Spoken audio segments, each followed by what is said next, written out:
To delete the app cache on your iPhone, there's two places we have to go. One is the App Store, and the second is the settings. So let's go to the App Store. Tap it to open it.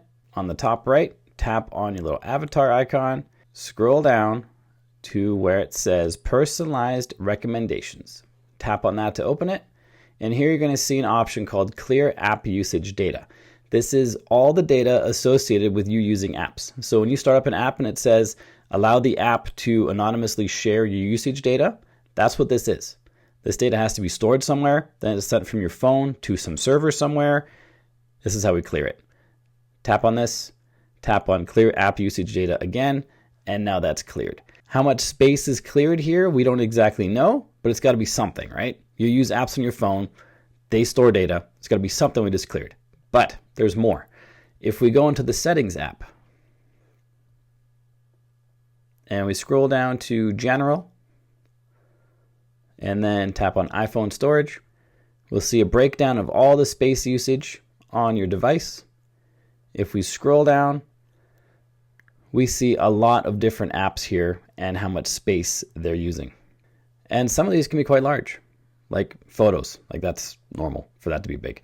TikTok, for example, 870 megabytes. Turns out the app is 686 megabytes. Then we have documents and data, which is 185. A portion of this is cached information. If you tap on Offload, this will not delete the data that is seen here. It even says that in this little message down here. To delete that data, we need to tap Delete App. The Offload option allows you to delete apps on your phone to save some space. They can be added back and everything is just as it was. If we delete the app, you have to reconfigure everything, but all of the documents and data are then gone. I don't want to delete this app right now, but if you do that and then reinstall TikTok, you'll be saving some space.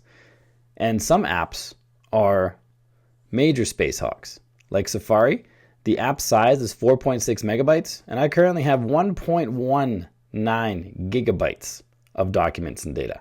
And this is cached stuff from websites, happens all the time.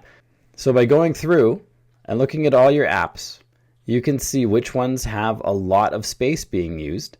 Here the documents and data is double the size of the app, more than double for Roblox. Delete the app, delete all the documents and data, and then you can reinstall the app and save a whole bunch of space. So those are the two ways to clear your app cache and save some space on your phone. The next thing you want to do is make sure your phone is private and secure. Check out this video right here for help with that. I'll see you there.